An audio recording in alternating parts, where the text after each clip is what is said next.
Pessoal, bom dia a todas e a todos. A gente vai agora fazer uma gravação de uma das aulas da psicologia, uma aula da disciplina Relações Interpessoais na Saúde. Meu nome é Lauren e essa disciplina é uma disciplina bastante interessante porque é uma disciplina que permite o encontro e permite a conversação entre diferentes cursos aqui na universidade. Então, é uma disciplina que está na matriz curricular de vários cursos aqui da área da saúde. É uma disciplina que a gente chama de eixo comum. Então, nesse espaço da disciplina, a gente consegue, inclusive, se experimentar na prática e na conversação e na construção com outras áreas do saber, com outras profissões, com as quais provavelmente grande parte de vocês irá trabalhar depois de formados, afinal de contas, a gente vai falar bastante sobre isso na disciplina, como se abrir um espaço para nós, profissionais da saúde, especialmente para aqueles que trabalham em contextos de saúde, ou mesmo em contextos de assistência social, como se abrir um espaço para a gente trabalhar com equipes, que é algo que, falando um pouquinho especificamente da psicologia, é algo absolutamente inovador, né? Tendo em vista que a nossa profissão, ela começa muito a partir dos consultórios, a partir de uma prática enquanto profissional liberal, de trabalhar em consultório privado, com pouco compartilhamento com outros profissionais e com outras áreas.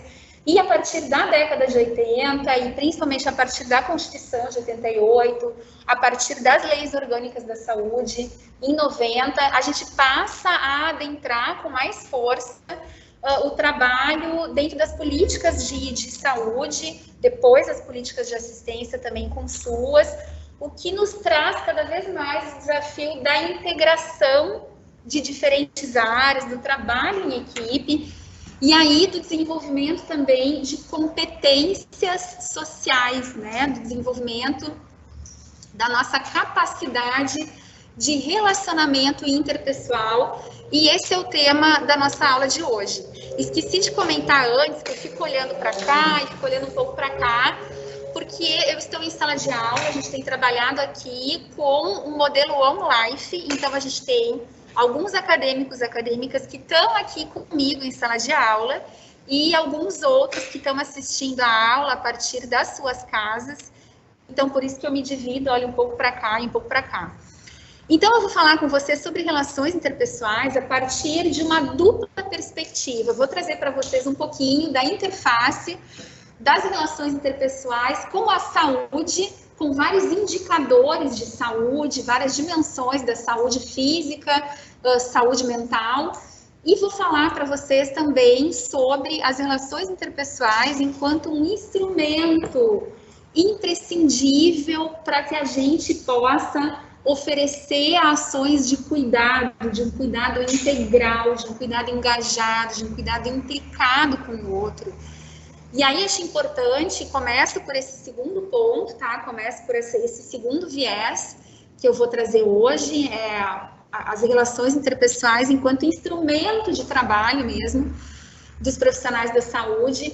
Começo colocando para vocês que várias pesquisas têm mostrado que é mais fácil desenvolver capacidades técnicas, capacidades operacionais, né? É mais fácil ensinar um profissional a desenvolver determinado procedimento do que treinar e desenvolver habilidades sociais, habilidades interpessoais.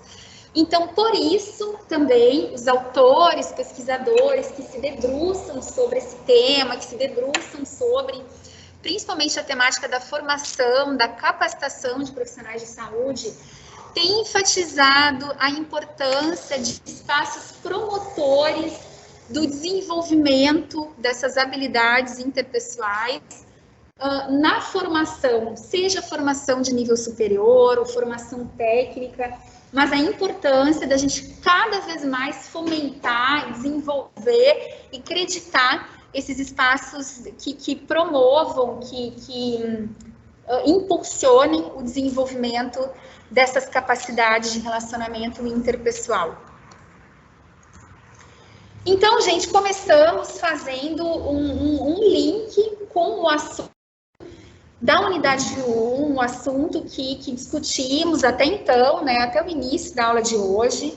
Então, a partir dessa perspectiva de que o sujeito se constrói nessa dialética do social com o singular, a partir dessa perspectiva que nos construímos nas interações, pelas interações, então entendendo essa condição nossa de seres sociais, de seres que precisam da interação, precisam do contato com o outro para o desenvolvimento da própria subjetividade, essa noção de que as relações interpessoais, elas fazem parte da nossa vida desde sempre, né?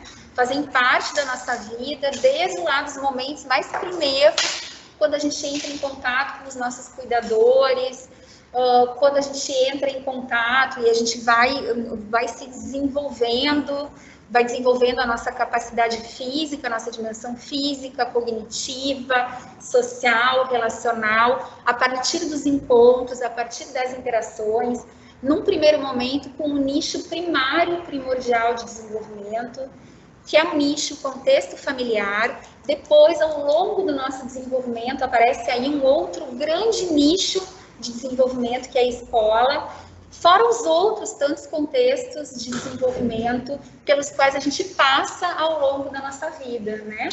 Os amigos, os grupos comunitários, os grupos de igreja e tantos outros contextos de desenvolvimento que nos colocam sempre em relação, sempre em interação, na medida em que nós nos construímos, nós construímos o outro, a partir do que a gente já conversou, né, trazendo um pouco do que a gente já conversou, acerca da perspectiva sociocultural de subjetividade, acerca do pensamento, das propostas que Vygotsky traz também. Então, vários estudos ressaltam essa importância das relações e dos laços sociais afetivos para os processos de saúde. Então, daqui a pouco, no segundo momento, a gente vai ver o quanto, pelo menos desde a década de 80, com mais ênfase, vários grupos de pesquisa vêm evidenciando correlações entre rede de apoio, a consistência dos laços sociais, da rede de pessoas significativas, com indicadores de saúde. Por outro lado, também a correlação entre isolamento social e comportamentos de risco, e indicadores negativos também de saúde.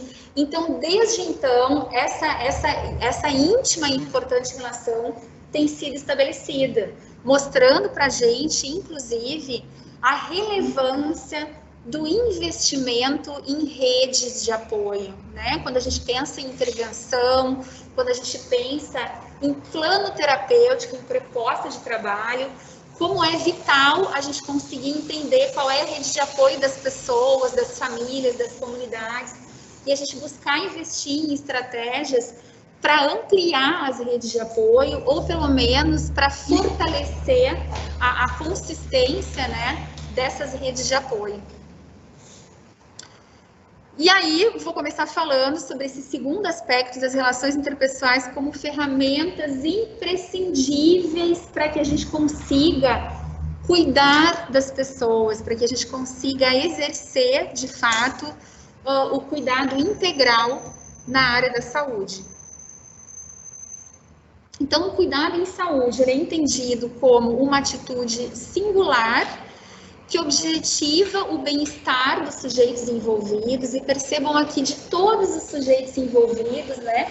Embora o cuidador ele esteja num lugar ali de mediar, de oferecer os cuidados, é importante a gente pensar que nessa perspectiva de que o cuidado se dá na interação, de que o cuidado se dá num espaço intersubjetivo, num espaço relacional, é importante a gente ter em vista que no ato de cuidar, todos se transformam, né? Há ressonâncias em todas as partes envolvidas, tanto no cuidador quanto no ser cuidado também. Importante a gente pensar que o cuidar, ele envolve não só atos físicos, não só ações físicas, mas envolve também ações relacionais. E nesse sentido, o cuidado ele atinge diferentes dimensões, atinge a dimensão física, é claro, biológica, no sentido, por exemplo, do controle da dor, no sentido de um procedimento específico no corpo da pessoa, mas ele atinge também dimensões emocionais, dimensões relacionais, dimensões afetivas. Então, o cuidado pressupõe uma interação entre sujeitos, né? O cuidado se dá, como eu dizia, justamente nesse encontro de subjetividades, então, de sujeitos que tiveram o seu processo único, o seu processo singular de constituição enquanto sujeitos e que se encontram no ato de cuidar, levando em consideração que o cuidado ele envolve o tato, ele envolve a audição, ele envolve toda uma postura corporal, uma linguagem, aliás, verbal e não verbal, e por meio desse tato, por meio da audição, por meio da postura corporal, é que a gente expressa os sentimentos que são envolvidos no ato de cuidar, ou seja, o cuidado não é simplesmente um ato mecânico, né? Um comportamento absolutamente observável. Mas o cuidado envolve todas essas dimensões relacionais, essas dimensões emocionais também. Então, o cuidado é entendido como um fenômeno complexo, um fenômeno psicossocial complexo, na medida em que envolve diferentes pessoas que estão em interação, pessoas essas que trazem muitas vezes crenças diferentes, que trazem um arcabouço de experiências que também são diferentes, que trazem concepções, né, concepção de sujeito, concepção de mundo que também são diferentes, que foram constituídas a partir também de valores diversos, que às vezes também têm motivações diversas, e que essas pessoas então se encontram no ato do cuidado. Importante a gente pensar também que a partir dessa ideia de complexidade, é vital que a gente considere que o cuidado, principalmente quando ele se dá num ambiente institucional, quando ele se dá num hospital, quando ele se dá num contexto de um ambulatório, num contexto de algum outro dispositivo da saúde, é importante que a gente considere também toda a dimensão institucional, a dimensão, por exemplo, acerca da cultura da instituição, dos valores dominantes, dos valores que permeiam os processos de trabalho na instituição. É importante que a gente situe também o cuidado nessa dimensão de um contexto maior, né, um contexto institucional. Se a gente pensar, por exemplo, no cuidado que se dá em ambiente hospitalar, como muitas vezes a gente percebe que as práticas de cuidado, elas estão imersas em toda uma cultura institucional, às vezes uma cultura institucional, falando um pouquinho de hospital, né? Às vezes uma cultura institucional em que a hierarquia entre o saber científico, o pensamento médico hegemônico ainda se faz bastante presente, né? A hierarquia em relação ao conhecimento popular, ao saber popular. Então, muitas vezes o cuidado ancorado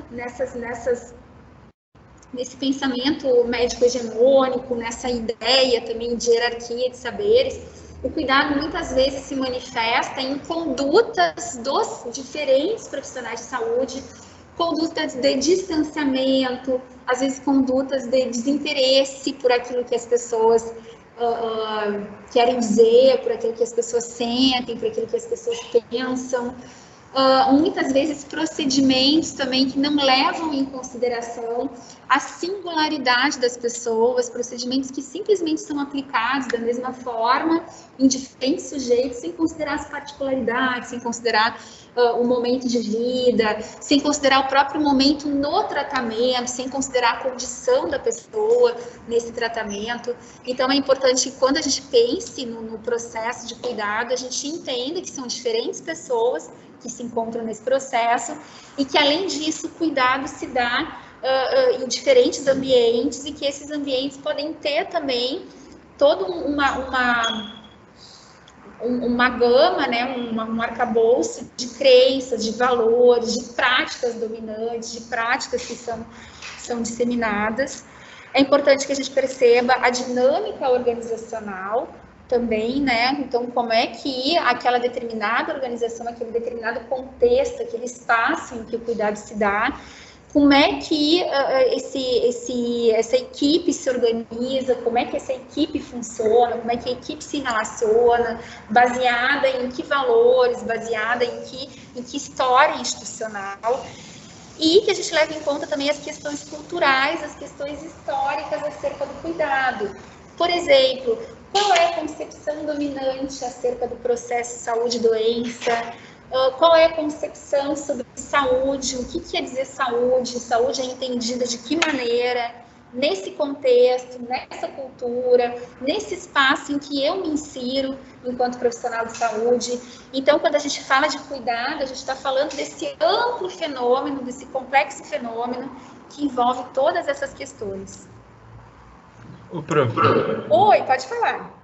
Por isso que, depois do que você falou, é muito importante essa interdisciplinaridade entre as áreas do conhecimento e também, né, buscar a humanização dentro disso, né? Porque não adianta, a gente pode ver, às vezes no hospital tem até esse diálogo, mas é algo muito seco, sabe?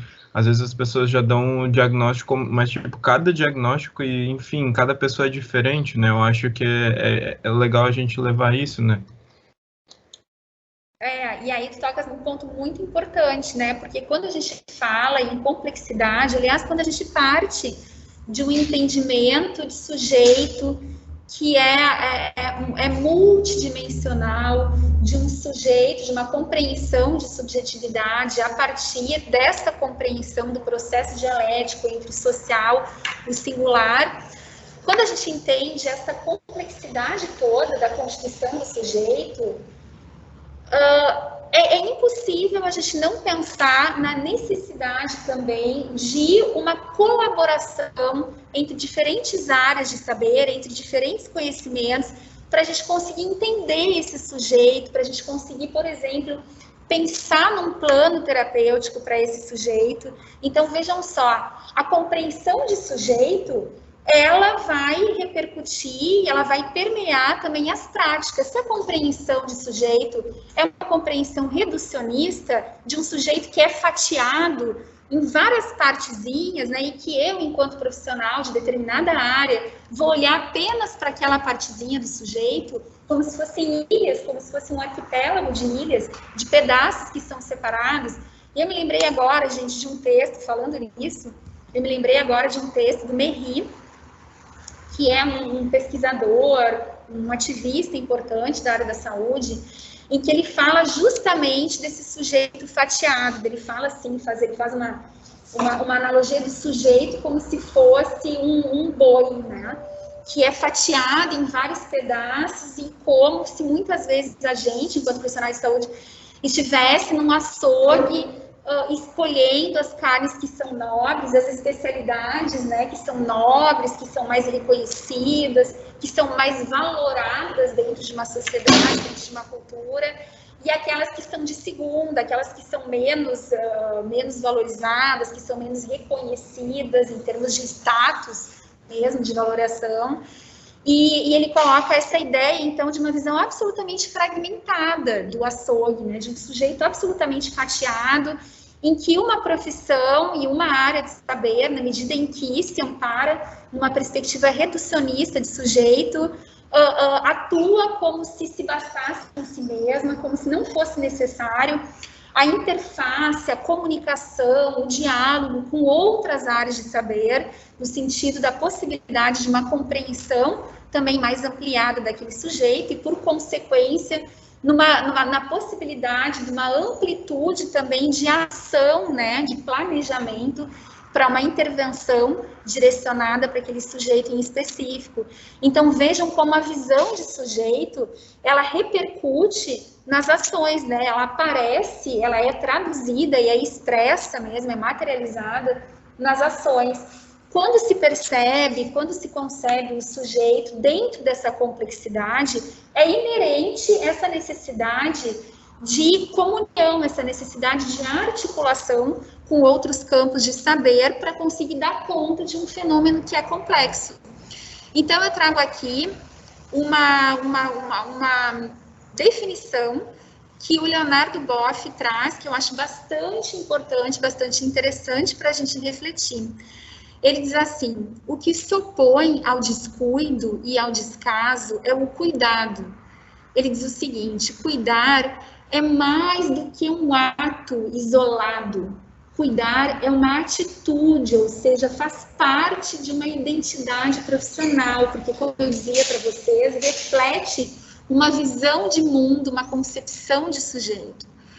Portanto, diz o Boff, abrange mais que um único momento de atenção. Representa uma atitude de ocupação, de preocupação, de responsabilização e de envolvimento afetivo com o outro. Ou seja, esta dimensão relacional, essa dimensão afetiva do cuidado, só pode ser alcançada na medida em que nós, enquanto profissionais de saúde, desenvolvemos essa perspectiva, essa concepção de cuidado ao longo da construção da nossa identidade profissional. Então, é mais do que um ato isolado, é uma atitude que faz parte dessa nossa constituição enquanto profissionais da área da saúde. Então, remete a interferências e a influências mútuas no processo de encontros e de aprendizados, a complexidade, né, do cuidar. Esse encontro entre subjetividades remete justamente a essas interferências, essas influências mútuas, considerando que o cuidado se dá numa dimensão de relação, né, interproximal, de relação de reciprocidade, ou seja, quando a gente está em interação, numa interação de cuidado, essa interação ela vai gerar modificações em todas as pessoas que fazem parte dessa relação. O ato de cuidar, ele envolve a capacidade técnica, claro, envolve os conhecimentos, né, o arcabouço todo de conhecimento, de procedimentos técnicos de cada uma das diferentes áreas, mas não é só isso, não envolve só a competência técnica. O cuidado, ele vai além dessa abordagem tecnicista. Ele envolve também princípios humanísticos como o respeito, a dignidade, a responsabilidade, os valores morais, os valores éticos, os valores sociais.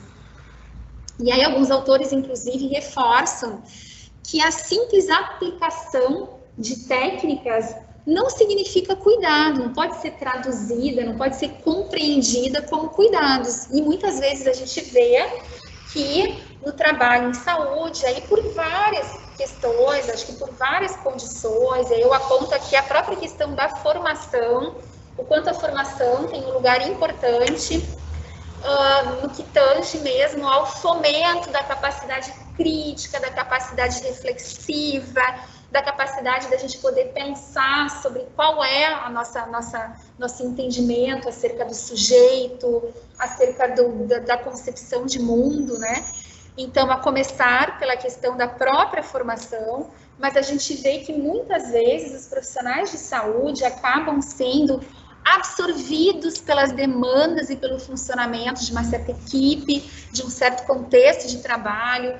Quando são assim absorvidos, às vezes acabam perdendo a sua capacidade crítica, a sua capacidade reflexiva e acabam se tornando fazedores de procedimentos, de uma série de procedimentos sobre os quais esse profissional muitas vezes não consegue nem refletir muito, não consegue nem pensar muito, ele apenas reproduz. E eu vou dar um exemplo para vocês, ó, do semestre passado, dessa mesma disciplina. Eu estava dando essa disciplina para uma turma que envolvia a farmácia, a enfermagem, e eu acho que tinha biomedicina, se não me falha a memória, biomedicina também. E aí eu estava numa outra parte da disciplina, um pouco mais para frente, falando sobre os processos de trabalho, e aí eu dei um exemplo assim, bem clássico, indo de novo para o contexto hospitalar, um exemplo da naturalização de não falar o nome dos pacientes, né? De indicar os pacientes pelo número do seu leito, pela sua patologia, e de não falar o nome dos pacientes, né? E aí, de repente, uma acadêmica que estava nessa disciplina, assim, levanta a mão e me diz assim, prof, acabei de perceber que eu faço isso todos os dias, acabei de perceber que eu, no início, assim, quando eu comecei a trabalhar no hospital, eu me preocupava bastante em perguntar o nome das pessoas, em chamar as pessoas pelo nome. Depois eu entrei numa, diz ela, assim, ela falou algo tipo, eu entrei, assim, numa onda de seguir o bonde, né, e de não perguntar mais o nome das pessoas, de falar só identificar pelo leito, identificar pelo diagnóstico, e não falar mais o nome das pessoas, né. Então, são essas práticas que muitas vezes os próprios ambientes de trabalho acabam nos puxando para uma perspectiva mais patologizante, para uma perspectiva focada na doença e não no sujeito. E muitas vezes os profissionais acabam sendo engolidos por isso, acabam sendo absorvidos por isso, e como eu dizia antes, acabam tendo diminuída a sua capacidade crítica, a sua capacidade reflexiva sobre como querem se colocar, sobre como desejam se colocar nesse processo de atuação, né? E como desejam cuidar e como entendem o cuidado em última instância. Então, a ação cuidadora, ela envolve a inter-relação e a conexão de diferentes saberes, de diferentes visões, como a gente dizia antes, envolve sim a articulação, não tem como para a gente conseguir desenvolver práticas, desenvolver ações no sentido da integralidade do cuidado, no sentido de um cuidado integral, a gente tem que partir de uma noção de integralidade do sujeito, não é mesmo? A gente tem que partir da ideia de que o sujeito não é só um sujeito biológico, ou mesmo de que a dimensão biológica ela não tem primazia sobre outras dimensões que também nos constituem, que também nos compõem, como a dimensão psicológica, como a dimensão social, como a dimensão espiritual. Então, a partir desse entendimento de um sujeito que é integral, de um sujeito multidimensional, considerando que essas dimensões estão sempre em interjogo, estão sempre atravessando e constituindo uma outra, é importante que a gente tenha essa perspectiva para a gente conseguir desenvolver mesmo práticas de cuidado integral. E a partir dessa noção de integralidade, se faz necessária a articulação com outros campos de saber, com outros saberes diferentes dos nossos saberes de núcleo. E aí, a importância da gente ter em vista de que a gente pode pensar a partir de dois prismas, né, de pelo menos assim 2 núcleos de atuação que estão o tempo todo em intersecção. Um campo de atuação que a gente pode chamar de núcleo profissional, ou seja, esse núcleo diz respeito às ações mesmo que estão pautadas, que estão ancoradas na prática de profissões específicas, então do psicólogo, do profissional da enfermagem, que dizem respeito àqueles saberes, aquelas técnicas, aqueles procedimentos que foram aprendidos no âmbito dessa profissão e que são exclusivos, aliás, né, de profissões específicas. E um outro núcleo, que é o núcleo do cuidado, ou seja, que é o núcleo do encontro entre todos esses profissionais de saúde, quando se propõem a pensar de forma colaborativa na situação de cada sujeito, de uma família, de uma comunidade, quando se propõe a partir dessa compreensão maior, dessa compreensão integral do sujeito, quando se propõe a pensar juntos também em planos terapêuticos, em ações de cuidado voltadas para essa pessoa. E aí trago aqui também do Méry uma ideia, né, uma teoria bastante importante que ele traz, que tem bastante relevância nesses estudos sobre cuidado, sobre a atuação do profissional de saúde, em que ele traz uma perspectiva diferente sobre as tecnologias que são usadas no processo de cuidado. Geralmente, quando a gente fala em tecnologias, deixa eu até perguntar para vocês, né, o que vocês entendem por tecnologias de cuidado? Vocês pensam no que primeiro, quando eu pergunto para vocês o que são? Me deem exemplos de tecnologias de cuidado.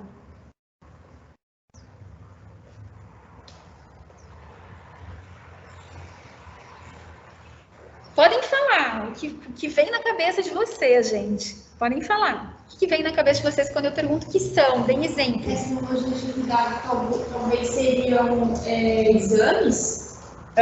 Os exames, né?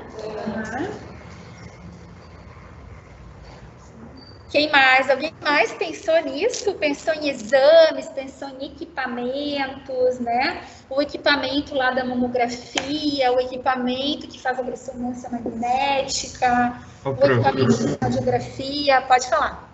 Poderiam ser métodos, ou métodos que eu falo de cuidar de um paciente, talvez, não sei. Entendeu?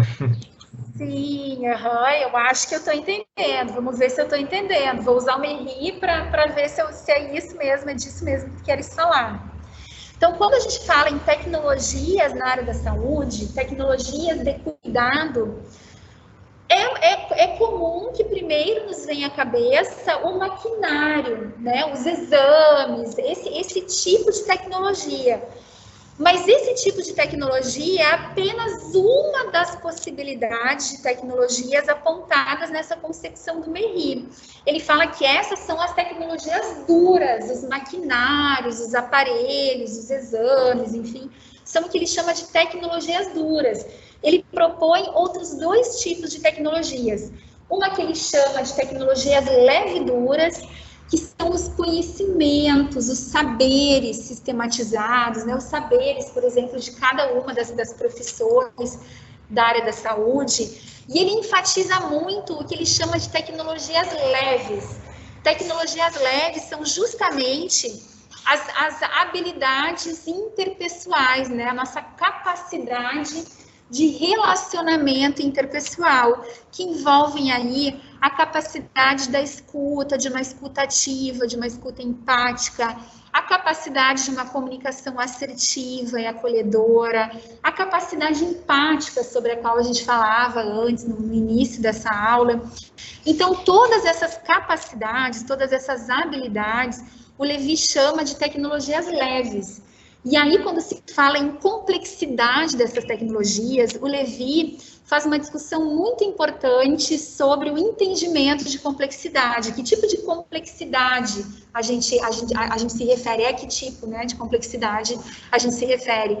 Será que é complexidade tecnológica?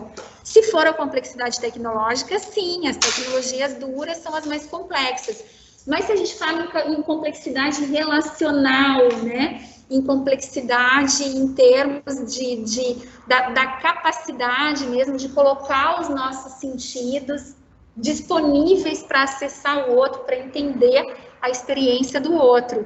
Aí o MERRI reforça que, quando a gente entende complexidade a partir dessa ótica, as tecnologias leves são as mais complexas, essas tecnologias que eu mencionava no início da aula, que são, de fato, as mais difíceis de serem desenvolvidas, né? As mais difíceis de serem ensinadas, de serem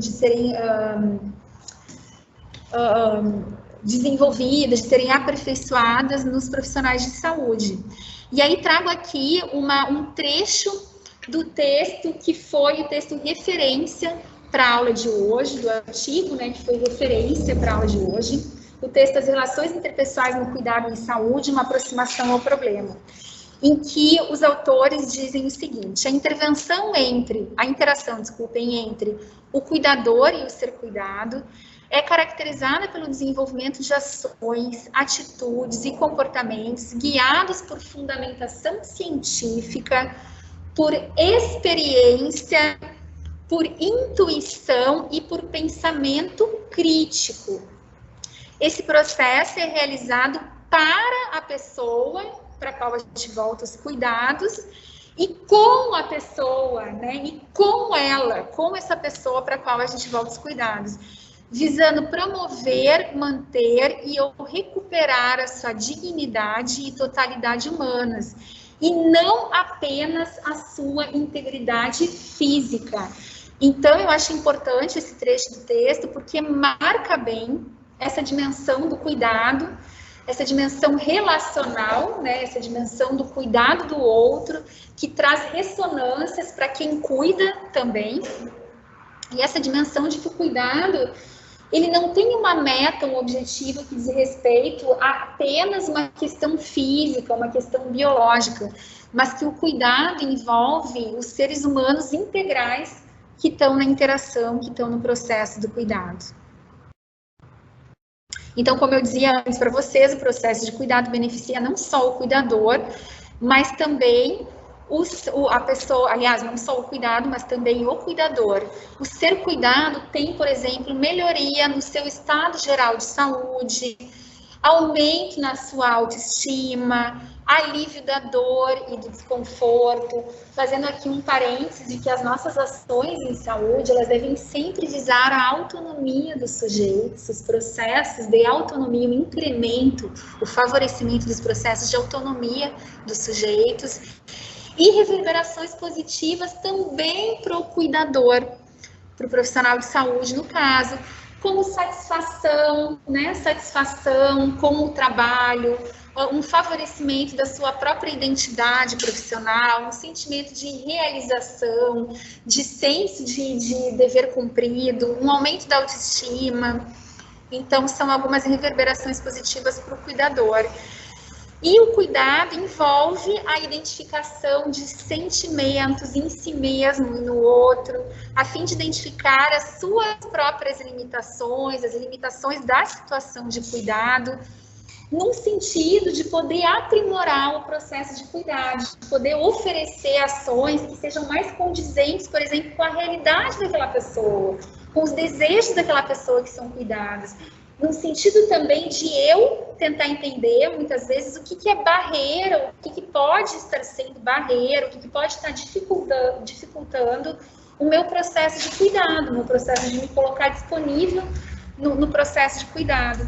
Então, envolve a identificação desses sentimentos, a identificação dos obstáculos, dos ruídos, em todo o processo de cuidar, buscando sempre aprimorar, melhorar as ações de cuidado. E aí, nosso ponto aqui, né, voltando para a temática das relações interpessoais, o entendimento de que o relacionamento interpessoal é ferramenta imprescindível para o cuidado, para a efetivação, né, do cuidar. É por meio das relações interpessoais que a gente forma vínculos com as pessoas, entendendo que o vínculo é condição estratégica, né, condição nuclear dentro de toda essa reorientação do nosso sistema de saúde, dentro do SUS, do Sistema Único de Saúde. A vinculação entre as equipes e os usuários do serviço é alicerce, é ponto fundamental. E aí, como pensar no estabelecimento de vínculo, no aprofundamento de vínculo, sem habilidades interrelacionais, né? Sem capacidade de empatia, sem capacidade de comunicação assertiva e afetiva, sem capacidade empática. Eu acho que é fácil a gente perceber que quando não há, ou quando há poucas habilidades, ou habilidades empobrecidas, a gente tem também um encurtamento em toda a nossa possibilidade de cuidado, né? O nosso alcance de ações de cuidado, ele fica muito reduzido se a gente não tem tais habilidades, ou se essas habilidades estão muito empobrecidas, ainda estão muito incipientes, né? Muito pouco desenvolvidas em nós. Então, as habilidades sociais dizem respeito a um conjunto de capacidades comportamentais usadas diante de diferentes demandas de situações interpessoais. Incluem comunicação, incluem empatia, incluem a cooperação, incluem assertividade, incluem a capacidade de resolução de problemas. E aí, eu acho importante a gente pensar também o quanto as habilidades sociais, elas remetem também à nossa capacidade de leitura, a capacidade de entendimento, a capacidade de tradução das situações, a capacidade de entender quais são as demandas de contextos específicos, para que a gente possa pensar em respostas que façam sentido dentro daquele contexto, a partir das demandas que são apresentadas, o que alguns autores chamam de inteligência emocional, né? Então, a possibilidade de eu me perceber nesses encontros, nessas ações, de eu perceber quais são os meus movimentos, quais são os sentimentos envolvidos, como é que eu estou expressando as emoções, que comportamentos eu estou emitindo, da capacidade de eu me autorregular emocionalmente, de eu me automotivar também, e da capacidade de eu perceber o outro, da capacidade de a partir da minha percepção, do contato comigo mesma, de eu perceber a realidade que se apresenta, e de eu perceber essa realidade de uma forma muito mais potente, de eu conseguir enxergar essa realidade num horizonte maior, num horizonte mais ampliado, podendo aí, de fato, escutar o que está sendo dito, podendo enxergar a demanda do outro e não apenas a minha demanda. Então, gente, envolve, e aí esse é ponto de encontro entre os pesquisadores dessa área, que reforçam a necessidade da constante capacitação dos profissionais de saúde, haja vista que tais habilidades sociais, elas não são inatas, tá? Elas não estão dentro da gente, não vão evoluir de forma inata, né, e pré-determinada, precisam ser desenvolvidas. E quando a gente fala de um contexto de formação em saúde, é primordial, é importantíssimo que haja espaços para o desenvolvimento, para o aperfeiçoamento de todas essas capacidades, como a empatia, como as habilidades comunicativas, né? Como a cooperação, a capacidade de trabalhar em grupo, a capacidade de trabalhar em equipe, a capacidade de se fazer compreender, de apresentar os seus pontos de vista e de também acolher e respeitar pontos de vista diferentes, diversos, e conseguir construir uma síntese, inclusive, a partir das diferenças e a partir das diversidades. Então, os relacionamentos interpessoais influenciam as práticas de cuidado, uma vez que perpassam o agir dos sujeitos, determinando a interação social estabelecida. Ou seja, relacionamento interpessoal é ferramenta de trabalho para nós, profissionais da área da saúde, é ferramenta de trabalho essencial, básica para os profissionais da área da saúde. E a nossa possibilidade de atuar com foco no sujeito passa pelo desenvolvimento, pelo aprimoramento das nossas capacidades e habilidades interrelacionais. Gente, por conta do horário, eu vou parar por aqui e continuamos na aula que vem falando um pouquinho dos componentes, então, das relações interpessoais com foco em comunicação e também em capacidade empática. Então, a gente para por aqui.